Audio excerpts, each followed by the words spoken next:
ปอเห็ดแล้วบ้านนี่รถบรีแต่ว่านี่ฮะแม่นบ่คือกันน้องไงกราบทักทายสบายดีเด้อพี่น้องเด้อกับรถใหม่ปู้แจ่มขนาดนี่รถเขายังว่าบ่มีมงตินี่พี่น้องไงโอ้คักเลยใหม่ไม่แท้ไม่ว่าเด้พี่น้องไงเบิ่งในกองคือบ่ใหม่เด้แต่จริงใหม่เด้พี่น้องไงนี่บ่ฮู้ว่าเขาใส่เท่าไหร่ตัวนี้จักมื้อนี่หยังพี่น้องเอ้ยสบายดีเด้ออ้ายเด้อโอ้ยสบายดีเปลี่ยนรถโอ้น้องว่าถึกเนาะมื้อนั้นเนาะเปลี่ยนซะน้องว่าแบบนี้ก็เปลี่ยนอีหลีได้เด้สบายดีสบายดีเด้อเบาเล่มือครัวบ่ตูนข่อยบ่โอ้มาลายเถอะไปเลยมาลายแท้ข่อยจ้ะแจ็คโต้นี่เพื่อนนายนุ่งยังไงเพื่อนใหม่เท่าไรอ่ะนี่บ่โดย930,000ไปเทิร์นบ่เทิร์นเอาแล้วก็เงินบ่พอเป็นหนี้ต่ออีกเป็นหนี้ว่าสมมุติเป็นหนี้ซ้ำเป็นยังไงเนาะบ่มันก็เป็นหนี้อันแล้วรถมันงามเลยถ้าเทียบใช้รถก่อนนี่เทียบบ่ติดอันนี้คล้ายๆคือรถบรีปียังนี่ปี2022บรีเท่าไหร่24แต่ว่ารุ่นเดียวรุ่นนี้วะรุ่นเดียวกับบรีตามเบิ่งคือว่าเซตให้เด้อคือเก่าให้เนื้อพี่น้องตัวสูงอ่ะนะพอบ่น้องหมักตัวสูงไปซื้อตอนนั้นมันผิดเลยเด้เฮ็ดจังได๋ก็เลยว่าเงินบ่พอว่าแหละบ่แม่นว่าผิดดอกเงินบ่พอเงินมีแต่486ล้านเนาะอีกอย่างรถมันบ่โอเคปานใดคือบ่เจ็บเว้าควันมันควันนั่นแหละแต่ตัวนี้ควรแล้วก็ต้นมื้อนั้นก็หลุดเบิดนั่นแหละนี่เด้เบิ่งทางในโอ้แจ่มเบิดแล้วสำเร็จดำมีดำครูแวนเด้ไปใส่บ้านนี่แวนตัวใดแวนนี่แหละนี่บ่ฟิล์มใส่บ้านใส่ทั้งในบ่ใส่ทั้งในแล้วเขาใส่แม่นบ่จะยังรถน้องในใส่ได้บ่ได้แพงบ่แพงติรุ่นนี่รถอันนี้บ่แพงตัวนี้มันสิแพงกว่าได้ตัวนี้แม่นบ่ตัวนี้มันถืออยู่ถืออยู่1,800โอ้ไม่ได้ใส่ตัวนี้แล้วเสียดายรถเวลาอัดรู้สึกว่ามันดังบ่ซื้อมันบ่แพงนะ 30,000นะอยู่ใส่สร้างออนไลน์ก็ได้เจ้าใส่บ่บ่ได้ใส่แต่ว่ารถในนามไม่ใส่เวลาอัดมันบ่ดังมันว่าต่างว่าแต่ยังว่าเฮาใส่มันสิดังนิ่มเด้นิ่มบ่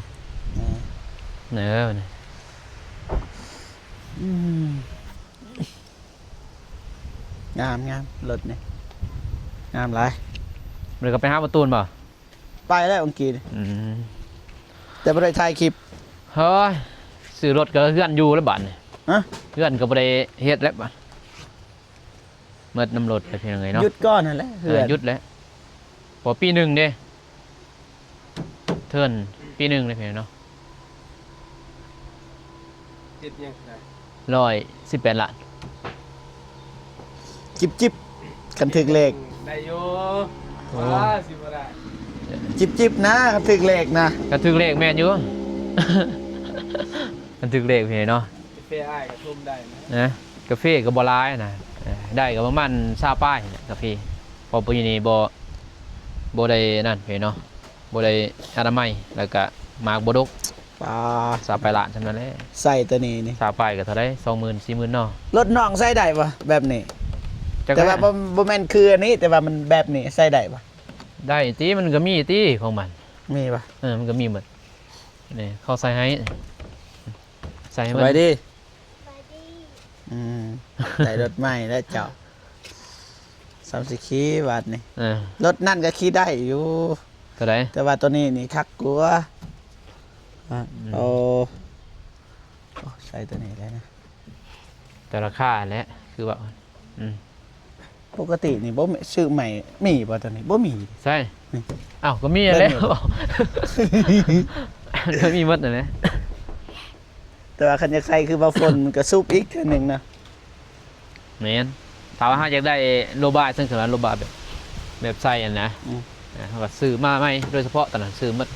มันสุดมันเลยมันก็แพงเด้ โดย เป็นหมื่นมาแล้ว อืมโอ้ลมพี่น้องนะ สายไฟก็ เพื่อนก็หยุดสำนีก่อน ยุ่นนี่ พ แห อดี ละ อ้ายหยุดก็น้องก็สิต่อ เฮ็ดเพื่อนบ่ โดยซื้อเสาก่อน เนอจมแต่ดนเลยเนาะ อืม แม่นบ่เพิ่นเอาเรื่องเฮือนจมแต่ดนเลยเพิ่นเอ้ยบ่ซื้อจักเถื่อเสาหั่นก็บอกแน่นอนบ่ซื้อเนาะแต่ปี2026อันนี้สิเข้า27นี่เด้ มีเงินก็ซื้อรถ เออ ซื้อ เอา มา สิโอ้เบิ่งอันนั้นน้อยมันมาเบิ่งอันนี้ก็โอเคอยู่เพื่อนนะน้องใหญ่กว่าเพื่อนบ่ตูน มันก็ใหญ่หั่นแหละ เพื่อนตัวนี้ใหญ่กว่าเพื่อนในตู้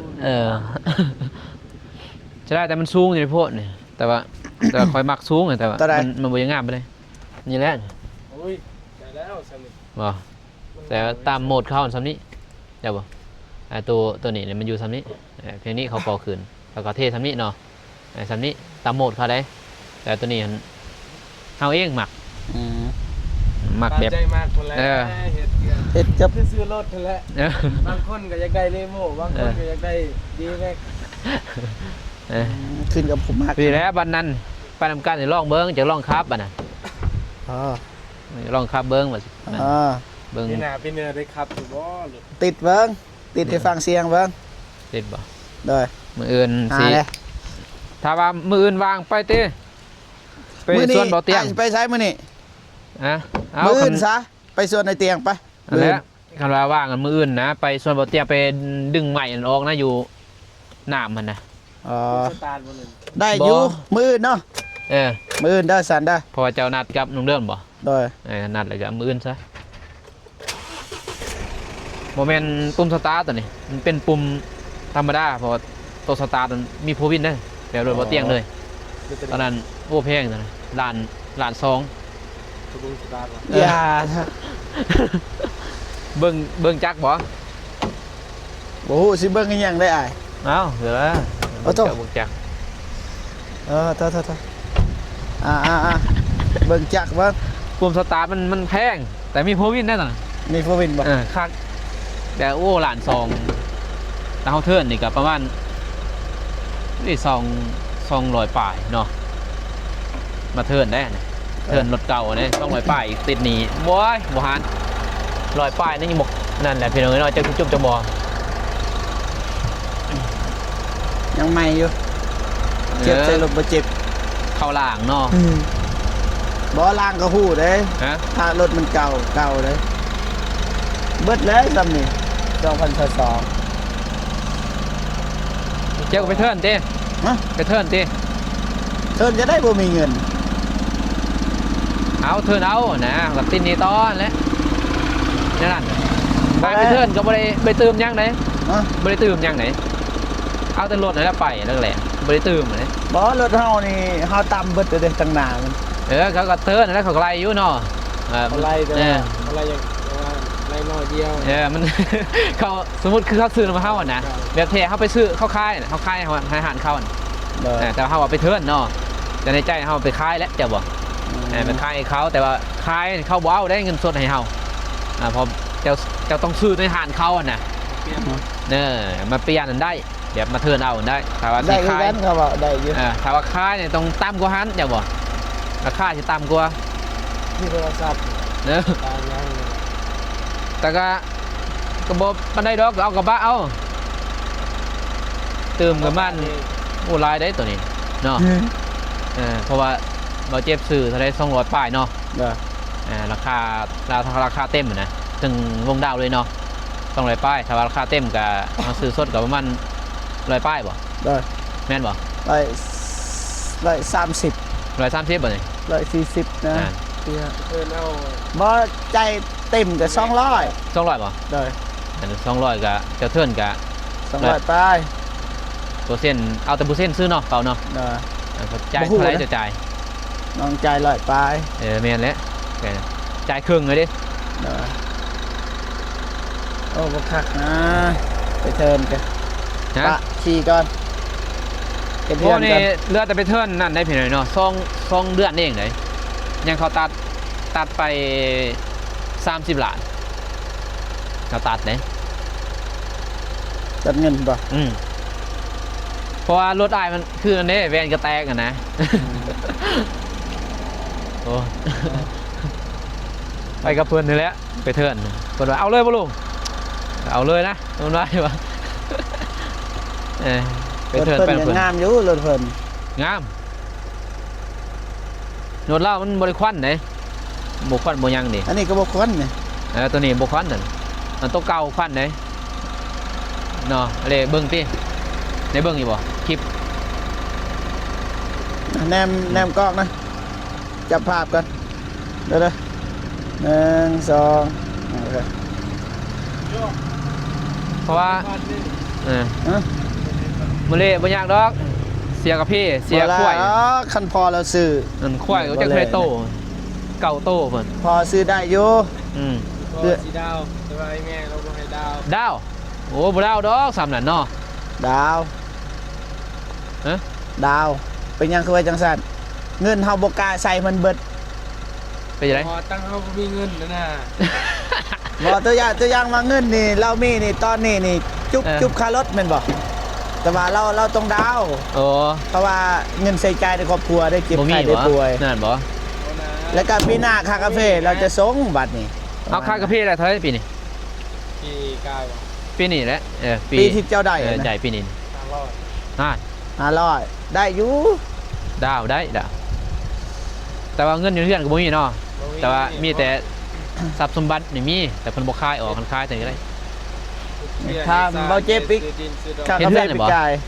เห็นเฮือนนี่บ่ ไอ้เพื่อนปี2004บ่ เออ ว่าดิสนีย์เขาได้300ปลาย โอ้แม่นปีหน้าแห่งโลนึง30พุ่น เออ แห่งกาแฟแห่ง หยิบได้รุ่นนี้ บ่คายเด็บอีกในแห่งได้หลายแล้วหั่นแห่งโลนึง30เขาซื้อเนาะ ปิดรถเนี่ยเปลืองน้ำมัน ประหยัด ตอนนี้ประหยัดเด้ยังพอประหยัดกับประหยัดเด้อ บ่มีเงินนะเนี่ย เป็นหนี้อยู่ปิดแบบ หมดได้พี่น้องเอ้ยหมดซื้อรถน่ะหมดคอร์สหมดแม่เนาะหมดเฮือนหมดซ่านเลย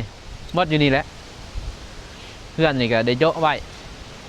บอยานอันนี้นะ ตัวนี้มันสิเพก่อนไอ้ 200 มา ป้าย มาเบิ่งเพื่อนมานี่พี่น้องเอ้ย 200ป้าย มาอ่ะน้อง เพ่เรียนเลย ยานตัวนี้นี่มันสิไปก่อนนี่เสียดายใหม่นี้ โอ้เครื่องไฟ นี่ ฮะควายไปแล้ว นี่ ไม่ เสีย เล ดาย ย ใหม่แล้ว แต่ว่าดีแต่ไม่นี่ไม่แค่หินน่ะเป็นไม้แค่หินมันทนน้ำเนี่ย ได้ เดี๋ยวบอกทนน้ำทนพ่นเนี่ยได้แล้วเช็ดจังได้ ยากอ่ะอันนั้นเลย ปะมันให้มันเจ็บนะเวลาเดี๋ยวตัดล่างอย่างนี้มานุ่งวางแผนนั่นว่าสิเฮ็ดปลังเซ่แล้วก็เทข้านไว้ปีหนาคือวันนั้นถ้าบ่เอารถไปเนาะเพราะว่าราคาปีหนาน่าจะได้อยู่นะเก็บเงินยังก็เลยว่าโจะปีหนาปีฮื้อเพิ่นแหละจังว่ากัน ตัวอย่างเฮาบ่ใส่เสากลางได้ปะ ได้ ได้ปะตอนนี้นี่ยังได้อยู่เนาะ บอกว่ามันนักไหนมันนักไหนนี่เอาบ่ใส่เสาโอ้หนัก คือเฮ็ดคือคานโรงเรียนนะใหญ่ เป็นใหญ่ๆบ่ ใหญ่เลยแต่นี่ ใหญ่คือใหญ่อยู่แต่ลายปีย่านเด้ ย่านนะ ลายผาลายปี ย่านนะ ก็เลยใส่แล้วพี่น้องญาติมันก็บดเปลืองไปได้ดอกเนาะเฮากับบ่สู้เฮาสินั่งนั่นนะแม่นบ่บนนี้บ่สู้นั่งไปได้ดอกนี่แหละยิ่งหลายน้องเมฆยิ่งแล้วได้พี่ ห้ เนาะ องนึง 3ห้องน้อยๆดอกบ่ห้องใหญ่เฮ็ด3เมตร เท่าไหร่ 3เมตร 3เท่าไหร่ 3คูณ3 3เมตรหา3เมตรคูณ3เมตรหาตัวห้องตัวนี้ ตัวนี้ก็3เมตรคูณ3เมตรตัวนี้ห้องตัวนี้ตัวนี้สิแต่นี่ก็3เมตรหาได้นี่ยับมานี่ดิขอยับมานี่50แต่คุณตอน3เมตรมานี่3เมตรหา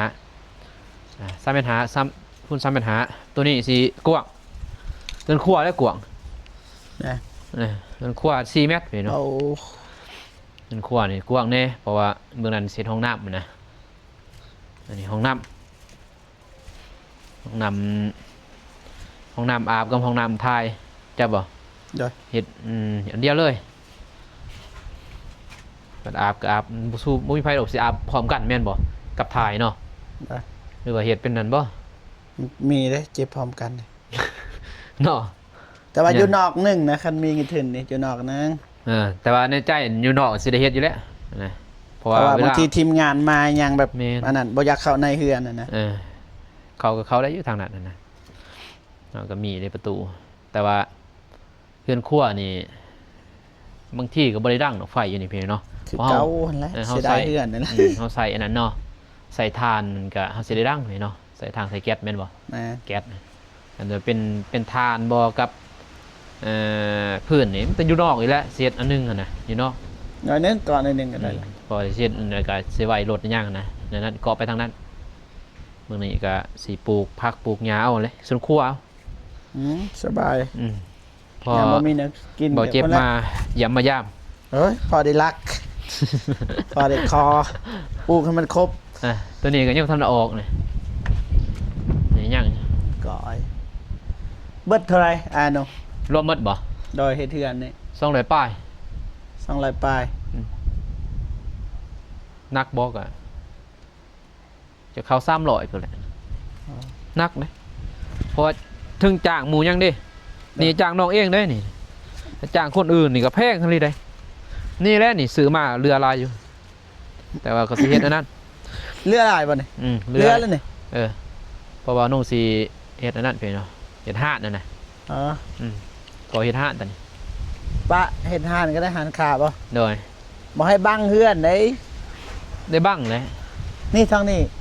นะ นี่ ทางนี้ก็เป็นที่เอารถมานี่ บ่แล้วนี่จะก็เอียวรถนี่ทางนั้นหน้าบ้านแล้วก็มา เดิน จอ บ้า ด นนี้ นี่ เลยเฮ็ดได้ได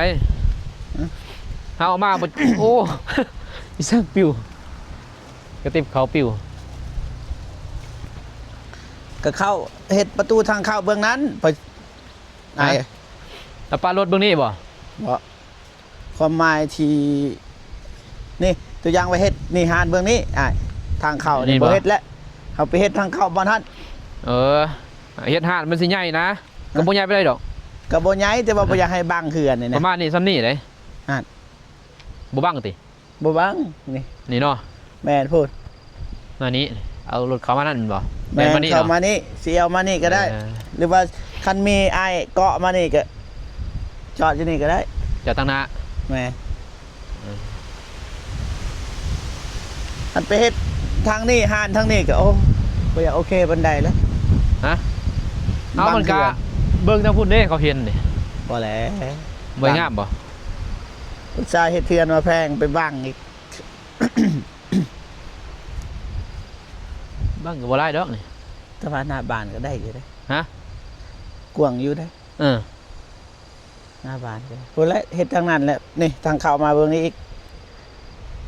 มานี้ เด้อ ของไปพุ่นเนาะบ่คันว่าตัวนี้ตำอิดนั่นนะคิดผิดนั่นน่ะบ่สิเอาตัวนี้ยับไปพุ่นเหือนน่ะเนาะยับออกเข้าครึ่งกลางนิดนึงจ้ะบ่บัดรถแล่นมาแล่นเข้ามานี่เลย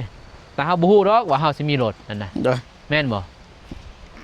ายบ่คือดอกอายว่าสิมีรถ บ่ เนาะ คันไอ้เฮ็ดกันศาสตร์มานี่ก็จอดรถได้ มันบ่งามอีกอะตัวเฮาเลยเอกสารมันก็บังหมดเด้ บ่บัง บ่บังบ่ บ่บัง ปาดรถอยู่นี่เนาะแล่นมาเนาะ หรือว่ามาทางนี้ก็พุ่นจอดรถอยู่พุ่นก็ได้ จอดหลังห้านก็ได้พอดีเอวมานี่ปุ๊บไปจอดหลัง เอา ห้าน เลยเนาะ ได้เบิดนะกันมีเงิน เออ คิดได้อยู่เฮ็ดนี่ยาก มัดลายพี่น้องเอ้ยเนาะโอ้ย่านนี่เจ็บ นะโอ้ อันตรายเนี่ยมันอยู่ไก่สายไฟเลยเนาะ แม่ดินไผนี่ ใช่ดินคนอยู่บ้านนี่แหละ ดินนี่แต่ก่อนหมูขายเดี๋ยวนี้หมูขายแล้ว ดินพ่อบ้านนั่นหมู่บ้านบ้านโก้งนี่ อ๋อซ่องเจ้าแต่ว่าอยู่นี่ ซ่องเจ้า ดินพ่อบ้านโก้งใกล้ๆกับคอยเลยนี่ดินพ่อบ้านยังลืมเลยซื้อไป คอยแต่มีดขอซื้อแต่มีดบ่น้องว่าสิบ่ซื้อรถเลยแล้วก็เสียเทือนนำนะแล้วก็สิซื้อดินตัวนี้นะขอซื้อนำเพิ่น เราบ่ขาย บ่ขายพอได้เงินตอนนั้นปุ๊บเอาน้องว่าสิซื้อดินเลยตอนนี้ซื้อไว้นะ เพราะฮอดใส่ดินเหรอ จังได๋หมดนี่บ่เราซื้อเลยได้นี่ บ่ซื้อเลย เราซื้อนำเขาเลยหมดนี่แหละ คิดว่าเราขายเท่าใดถ้าเราขายไอ้ข้อซื้อเท่าใด คอยซื้อบ่ เด้อ 300 จะข้อซื้อบ่ หมดนี่300บ่ขายเราสิให้ลูกเราแล้ววะ อ่า ให้ลูกเราสิหารที่โทงบ่ล่ะวะ แต่ก่อนประกาศขาย30ล้าน บ่ ขึ้นมาใหม่ๆเด้ปี2014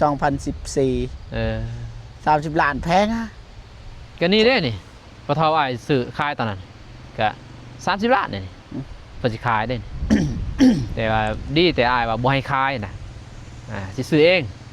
แต่ตอนนั้น30ล้านสิซื้อเองแต่เก็บเงินก่อนนะก็เลยว่าบ่ได้บ่นุ่งก็เลยมาซื้อน้ำเพิ่น50ปลายล้าน อืม 50นั่นพอเพิ่นได้เงินค่าดอง ให้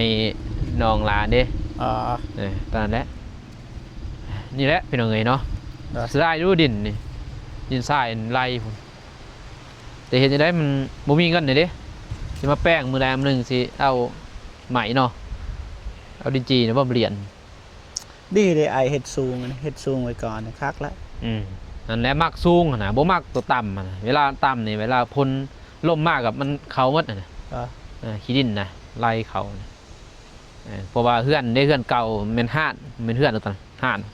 านนี่อยู่บ้าน ได้ มันต่ำสำนี่แม่นแล้วโอ้ย่านแบบโอ้ย่านงูเหี่ยวเขียวปอมนะย่านเยืองพอเป็นเฮือนดินดิย่านก็เลยว่าเฮ็ดสูงๆนะในใจบ่าวน้องพี่เลยในใจแมทป้ายแต่ว่าสร้างเพิ่นว่าโอ้บ่งามนะเพิ่นว่าสูงหลายโอ้มักเป็นสูงๆนะเฮ็ดคันได้โอ้มันงามมาเฮ็ดคันได้เบิ่งนี้ว่าจะได้จ้ะวะเฮ็ดคันได้ทางหน้างามบ่ มันสูงโพดทางข้างอะไร ฮะทางนี้บ่ มันสูงได้บ่แม่นรุ่นต่ำถ้ารุ่นต่ำเป็นทางหน้า พอสิเฮ็ดนั่นเด้อาสิเฮ็ดนั่นเด้ไซเลสอันนี้นะตามแผนนั่นแหละ ทางนี้นี่น้องคิดว่านี่ถ้างามไอเฮ็ดนี่ปะทางข้างนี่งามกว่า นี่ก็ใส่กันสาดเนาะ เด้อ สิเท่คือเบาตูนตัวนี้จำบ่กันสาดเท่เบาตูนดิเห็นบ่เคยเบาตูน เฮ็ด ไอเท่นั่นแหละตัวนี้ ได้ มันงามสิใส่เสาอีกอยู่นี่เจ้าบ่ใส่เสานึงอยู่นี่ งามคือกันเอาได้คันใดลงมานี่บัด โดยเอาเขาได้อยู่นั้นพอดีบัดนี้พ่นโตกกับบ่เปียกนะ ได้ มันสะไปกันบ่เลยว่าสิแนวนั้น เฮ็ดคือบ่ตูนเลย แม่น งามคือกัน ตัวนี้เพราะว่าสิในใจบ่าวนุ่งอยากเฮ็ดนั่นแหละพี่เนาะฝรั่งเศสคือนะทางลาวของฝรั่งเศสเนาะ ได้ ฝรั่งเศสคือกันศาสตร์นะบ่เฮาเวลาเฮาตีเพดานเฮาสิบ่ได้ตีทางนอกนะเอาสาบเลยเดี๋ยวมันงามเลย ได้ เฮาบ่ได้ตีเฮาบ่ได้เปลืองเงินอีกทางนอกเฮาตีแต่ทางในจบเฮาเปลืองเทื่อเดียวแม่นบ่ถ้าเฮ็ดคือน้องเมฆกันเฮาสิตีทางนอกอีกทางในอีกโอ้เปลืองหลายเด้ไปรวมงบรวมยังถึงโอ้หลายบ่นุ่งก็เลยว่าอยากเฮ็ดนั่นพี่เนาะแต่โอ้ปีนี้นี่ เพื่อนเซียวเฮาก็เฮ็ดคืออ้ายเว้าหั่นน่ะเราเฮ็ดแบบนั้นเลย โอ้ เราก็การจะตี อยู่นี่บ่ อยู่ในบ้านนั่น งามบ่ ก็คล้ายๆคือกันอ้ายเลย อยากคล้ายคือกันเลยแบบนี้เลยสักหน่อยยัง ตัดล่างหรือบ่ ยังคือกันแต่เฮ็ดอันนี้คืออ้าย เฮ็ดแล้วกันศาสตร์แล้วเฮ็ดแล้วฝรั่งเศส แม่นเฮ็ด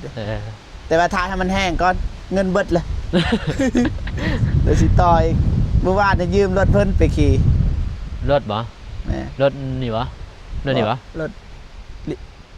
วิโก้แซบนะรถเก่า รุ่นเก่าบ่ ได้ ปี2017 จังหวัด 13บ่ แต่วิโก้แซบนะบ่ฮู้ว่าปีหยัง ปี2009แหละอยู่กับแซม ฮะ 2009 2008 บ่เกินนั่นอีก บ่ ปีสูงอยู่ อืม น่าสิ2013 14นะประมาณนั้น รถตัวสูงบ่ ตัวสูง โอ้ไปกับบ่าวจตุพรว่านี่บ่ บ่ขี่เลาะแค่นี้ตอนเช้ายืมรถกี่คันนี่ขี่รถเฮา ขี่รถเพิ่นแต่ก่อนเพิ่นก็ให้ยืมรถตัวอย่างว่าไปถ่ายคลิปมีเครื่องลายก็ให้ยืมแต่เฮาขับรถบ่เป็นแต่ก่อน ไปซื้อรถเลย โดนแล้ว รีแหละเป็นยังไงเนาะบ่น้องก็พอแล้ว โอ้สำเนีพอแล้ว บ่ ต้องการ บ่ หยั ขึ้น งแล้ ยั ว งแหละบัดตอนนั้นซื้อรถตอนนั้นมายิ่งขึ้นอยู่เลย คือมันอันนั้นเด้ควร คือเห็นแล้วเอาไปเนาะ แหม ไปนะไปพุ่นฝนตก ประมาณนี้เด้อพี่น้องเด้อ นะ เนาะยาวเลยไอ้ ยากหรอบ่ เด้อ คือเฮาไปนั่นแหละสวรรค์นั่นพี่หน่อยเนาะ ได้ โอ้รถตะลันหมุนหมดซก ได้ เซ็กโอ้ยเว้าเนาะ ทางไหนทางมัดเป็น ได้ ซั่นแห แล้ ล้ว ไอ้ได้สำนักยินดีนำเด้อ หน่อยเข้าใจอะไรมีโอกาส ครับ หนะนี่ครับพากันไปพี่หน่อยเนาะ มื้อนซะเอาไปเด้อ มื้ออนจัง มื้อนี้พักผ่อนกัน มื้อจังสิไปส่วนเบาเตียงแหละไปแล้วก็ไปเบิ่งกับพี่น้องเมฆอะไรมีแม่มีเอื้อยฮักเพิ่นน่ะให้ไปถ่ายเบิ่งได้เพิ่น อ๋อ มาน้องก็สิไปถ่ายให้เพิ่นเบิ่งอะนะ เด้อ เอื้อยฮักน้องเมฆอะไรอยากเบิ่งเพิ่นว่าเห็นเป็นห่วงนํน้องเมฆเนี่ยเพิ่นว่าเป็นห่วงกาแฟน้องเมฆ เด้อ แม่งกินน่ะนะว่าน้องก็เชียร์ได้แหละ มื้อนี้ไปบ่น้องเดิมทันบ่ เบิ่งก่อนติท่านกินข้าวกินน้ำบ่ท่านอาบน้ำไหมเนี่ย อ๋อบ่จันทาเลยอย่างนั้น บ่จะไปก่อนก็ได้เดี๋ยวไอ้ตามไปนะ เด้อเด้อ เออ อยู่สวนนั่นแหละ โอเค คันฝนบ่ตก โอเคไอ้สิตามไป เด้อ ก็สิไปเยี่ยมยามน้องเพิ่นอยู่ เด้อเด้อดนเลย นั่นแหละ เด้อ เดี๋ยว สบายดีอ่ะโอเคพี่น้องเนาะบ่าวจิบก็สิจบคลิปกันเด้อพี่น้องเด้อมาเบิ่งรถอ้ายนงพี่น้องเอ้ยนี่ขาวจั่วพี่น้องเอ้ย ของหมักน่ะนะสี ของ ขาว หมักอ้ายนงนั่นแหละพี่น้องเอ้ยเรา สี หมัก ขาว แบบนี้ แต่ก่อนเราก็แบบนี้ แต่ก่อนอ้ายนงเว้าอยู่เฮาอยากได้รถแบบนี้ แต่ว่าณตอนนั้นเงินบ่พอพี่น้องเอ้ยก็เลยหลายคนตัดสินใจก็เลยเอาคันนั้นพอดีมาเอาคันนั้นแล้วก็คือเห็นเลยพี่น้องเอ้ยมันบ่โอเคบ่ได้ คือบ่เจ็บเคยว่าไม้นงแหละมันบ่อยากคักปานใดในะนำให้เปลี่ยนนั่นแหละไอ้นงก็เลยตัดสินใจครั้งใหญ่อีกเทื่อนึงไปเปลี่ยนแล้วก็เป็นหนี้อีก เป็นนี้ อ่า บ่อยากเป็นนี้ก็เลยเป็นแหละเป็น โดย เป็นยังเฮาได้เด้ ใจคือเก่านะพี่น้องนะ เนย สำหรับคลิปนี้ขอจบเพียงเท่านี้เด้อพี่น้องเด้อ เนย สบายดีไปบ๊ายบายเด้อพี่น้อง เน เด้อ ย